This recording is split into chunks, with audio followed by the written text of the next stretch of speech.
Aircraft emergency, last position is given 500 feet at last call. Initial searches are neg res. Previous watch, you coming in to watch, they say, hey, we've already done 260 searches at C-130 looking for PIW debris. We've got all this information, we're breaking it down by conditionals, we're doing all the other fun stuff. We're like, hooah, we're hitting this hard, we're good. I'm happy. But then you go to the scenario and you go, what'd you do for this? And they go, well, he called us, gave us the position and time, so it's an LKP. Oh, okay. What assumption is that scenario making? Yeah, okay. LT did exactly right. They did that. Does everyone agree that that's how an aircraft, like a fixed-wing, goes down? They call up saying, declaring Mayday, loss of comms, this is our last position. They dropped off radar 500 feet, and they go LKP right there. This was an actual case. The district took it from the sector because it was a aircraft emergency, an aircraft case. District takes over. They run with the LKP for 12 hours.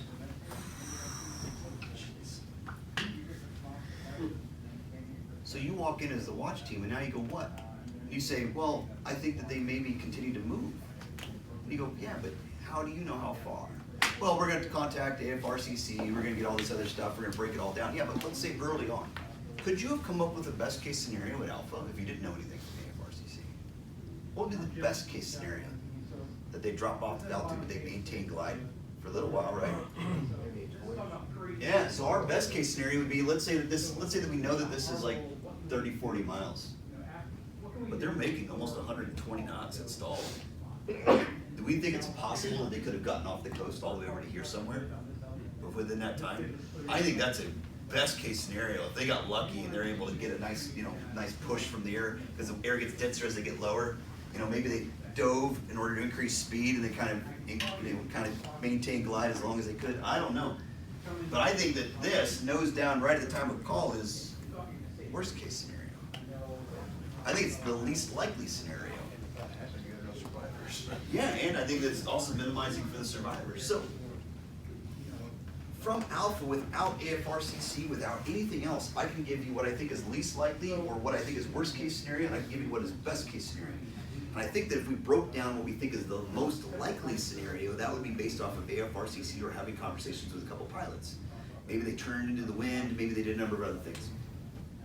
But do you think that all three scenarios now, overlaid on top of each other, might provide where the most effective places to search are? That's my point. Don't put all your eggs into the scenario basket.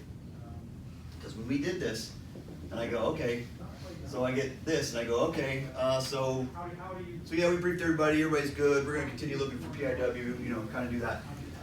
So I have them reevaluate everything.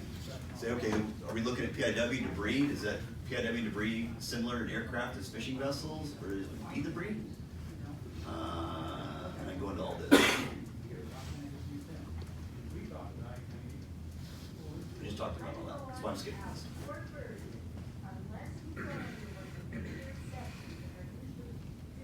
This is a fun one. Is it possible we missed them? Always a possibility. If you're 100% positive you're in the right search area, but you're just starting to push everything off to the periphery, we see this all the time. The body pops up, the OGAs are near there, and we're 5 miles away. And it's because we're still looking for the possibility of and we've already saturated that area. So obviously we've already searched there. There's nobody alive there. And the body pops up and we look like fools because we're 10 miles down the water in different areas. And it's because SAROPS was now focusing on the areas we haven't searched. But if we miss them, we might want to go back to some of the areas where it's most likely. So, anyway, this was assuming that the aircraft strikes water at Mayday call. What about LKPDR? The problem with an LKPDR is that you have to maintain, you have to know an idea of course, speed, and then you have to be able to approximate the distress time. I don't know that we could approximate the distress time unless we had other influences that tell us this is when it was most likely to strike the water. But that could work if you had a defined time for distress. But the voyage is going to count for more possibilities. We can count for speeds, we can look for intended routes, we can count for variations. So I create the voyage saying, hey, from the time of call to right off the coast, I use speeds based off of 120 as its stall speed. So I go ahead, or I think 80 is the stall speed, and I figure 120 is decent. So does that now. I figured they want to continue making way to the airport. Is this scenario, I don't necessarily think that this scenario is more accurate than the LKP. You see what I'm saying? I don't know that this scenario is more accurate than the LKP because I think that we're now overinflating their possibility. I think that they actually probably didn't make it that far. They probably only made it this far. But you can now see where those particles are. See that? I could focus that better if I wanted to now. But as I brief this out to SMC, I go, actually your POS is 22 on the debris. Well, the previous watch briefed it out as the POS was 77 on the joint. You're coming on and saying, I don't think their scenario is correct. So now you brief out the new information based on the new scenario and your POS goes down. How many people right now think they can brief out their SMCs and they have no issue with the fact that their POS went from 77 to 15?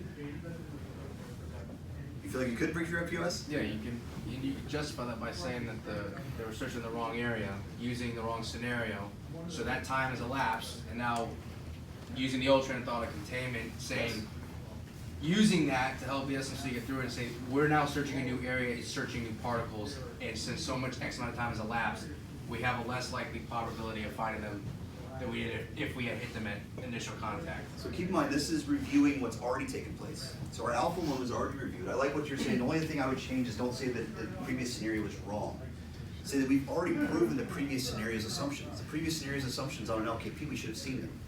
And I think that's making the least likely assumptions. I've had a conversation with some other people. We're making the assumption that it went nose down at the time of call. I don't think that's likely.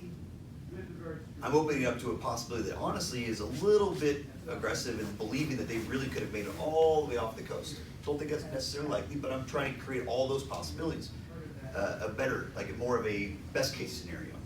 But utilizing that now, my POS has gone from 7715 because now SAR Ops is telling me there's a whole bunch of PFail and a whole bunch of area I haven't searched yet.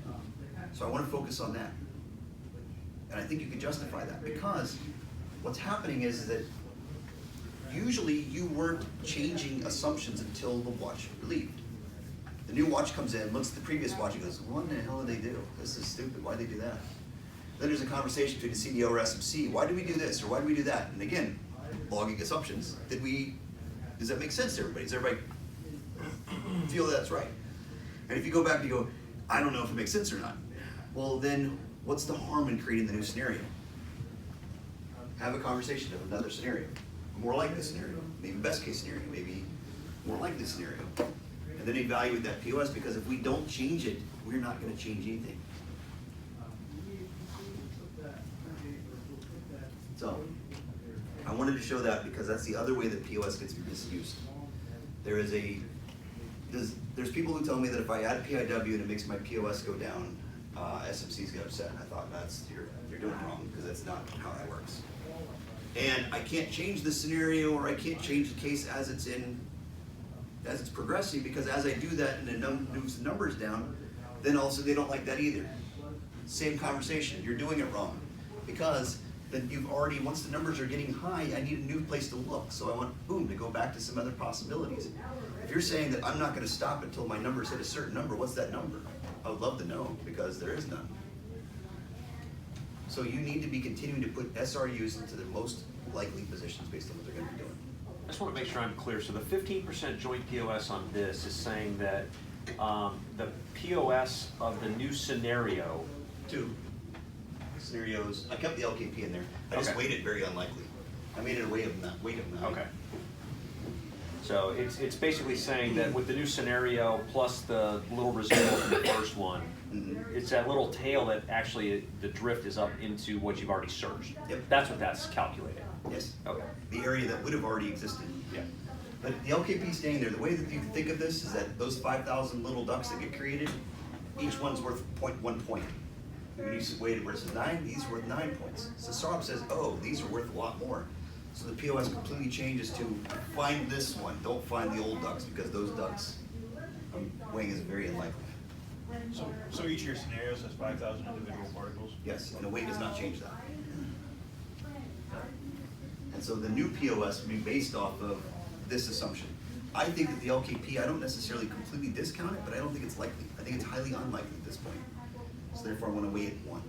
And I think this voyage, until I can get more information, is the more likely of the 2, therefore I wanna weigh this one as a 9.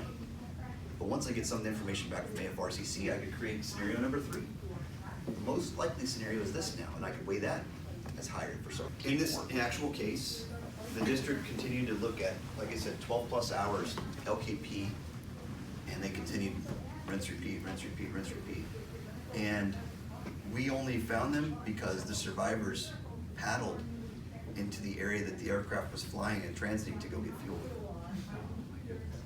No case study though, because you know they were inside the search area. So. I point this out because we have it. I'm trying to change. I'm shifting the paradigm in all of this for all of you to question things. Don't believe that you have the right scenario. Don't believe that all of your information is accurate. You should not be afraid to change information based on conversations with people. But what we're finding is that people were afraid to touch things because they just went, just repeat what you've already got. Everybody already agreed to that scenario. Yeah, but what if that scenario is not right? What if that scenario isn't the most accurate? What if you do get new information? We were finding people didn't know what to do with that. And that's what scares me, is that we're not evaluating this quick enough.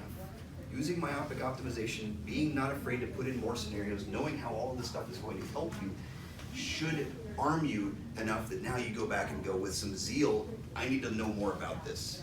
I need to play with this more. I need to get into the planner more. And that was my whole goal, was to arm you as much as I can by answering as many questions as I can, but I want to leave you going, all right, let me get into this and play with this in the trainer, instead of just being like, oh God, I gotta do that stupid SAR scenario again. I gotta wait till my night watch and try to knock it out. I get it, because I was that guy, and I understand.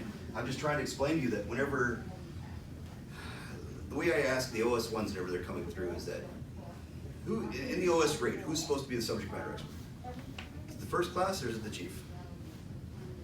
It's the first class. It's not the chief. So I look at all my first classes and go, you should know this better than I do. All of them, right? Or all my first classes. Yeah. You should know this better than I do. If you don't, then take that as a charge for me to say you need to get better at this than I am. Because somebody has to pick up the mantle and actually understand this thing.